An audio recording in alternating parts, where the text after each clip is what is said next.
एक समय की बात है। टीनू नाम की लड़की थी जो स्कूल में दिए गए कार्यों में बड़ी रुचि रखती थी। इस साल टीनू के स्कूल में गर्मी की छुट्टियां पड़ने से पहले उसकी टीचर ने सभी को विभिन्न पक्षियों के चित्र दिखाकर चिड़िया पर निबंध लिखने के लिए कहा था। सभी बच्चों को स्कूल खुलते ही निबंध टीचर को दिखाना था। पक्षियों की रंग-बिरंगी किताब टीनू को बहुत पसंद थी। जब टीचर ने बताया कि उन पर निबंध लिखना है और सबसे अच्छा लिखने वाले को इनाम में वह किताब मिलेगी, तो टीनू खुश हो गई। टीचर ने सभी पक्षियों से जुड़ी कुछ कहानियां भी बच्चों को सुनाई। उसके बाद स्कूल की गर्मियों की छुट्टियां पड़ गई।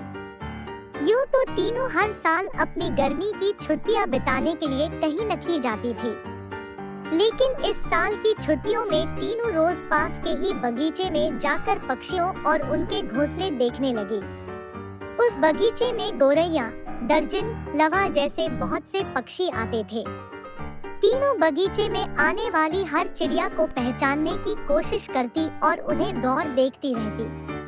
टीनू देखती थी कि हर चिड़िया एक-एक घास, पत्ती, पंख आदि को जोड़कर कैसे अपना घोंसला बना रही है। उसके मन में होता था कि चिड़िया को घोंसला बनाने के लिए कितनी मेहनत करनी पड़ती है। टीनू चाहती थी कि वो किसी तरह से उन पक्षियों की मदद करे। एक दिन टीनू ने देखा कि पास के बगीचे में बदमाश लड़कों ने लवा चिड़ियों का घोंसला तोड़ दिया है। टीनू को यह देखकर बहुत दुख हुआ। उसने सोचा कि क्यों न मैं इनके लिए खुद एक दो घोंसले बना दूं।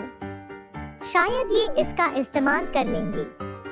टीनू को लगा कि वो कुछ ही देर में घोंसला बनाकर तैयार कर देगी, लेकिन टीनू पूरा दिन तिनकों और दूसरी चीजों से चिड़िया का घोंसला बुनती रही।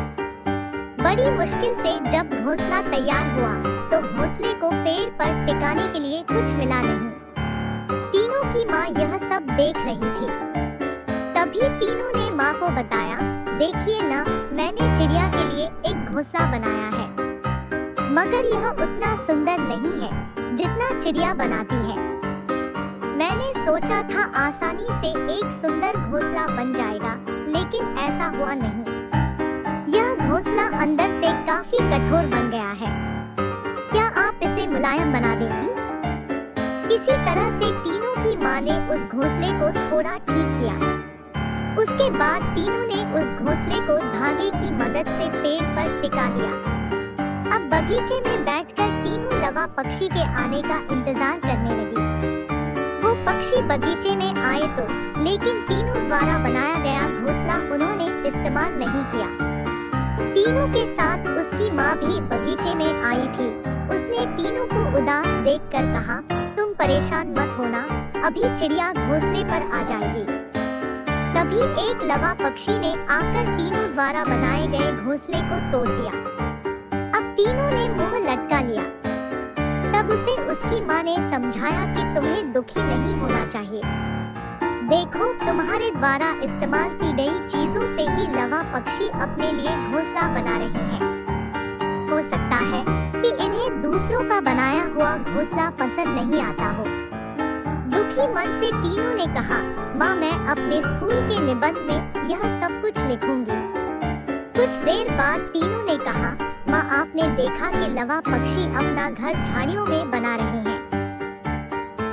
जवाब में टीनू की माँ बोली, हाँ बेटा, मैंने सुना था कि लवा पक्षी अपना घोंसला किसी के घर के रोशनदान या पेड़ पर ही बनाते हैं। आज यह नई बात पता चली है।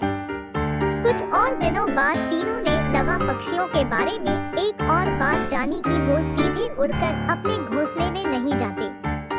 घोंसले से कुछ दूर ठहरकर इधर-उधर कूदते हुए वो अपने घोंसले तक पहुंचते हैं, ताकि किसी को उनके घोंसले का पता न चले। थोड़े ही दिनों में स्कूल की गर्मियों की छुट्टियां खत्म हो गई।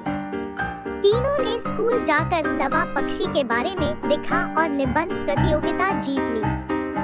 इनाम में मनपसंद चिड़ियों वाली किताब मिलने पर टीनू खुश हो गई। प्रतियोगिता जीतने के बाद भी टीनू रोज चिड़ियों की चहचहाहट सुनने के लिए उस बगीचे में जाकर घंटों बैठती है, मानो उसकी चिड़ियों के साथ दोस्ती हो गई हो। तो बच्चों, चिड़िया के घोंसले की कहानी से यह सीख मिलती है कि छोटी छोटी बात पर मन दुखी नहीं करना चाहिए। साथ ही आसपास की चीजों पर गौर करने से हमें काफी कुछ नया जानने को मिलता है।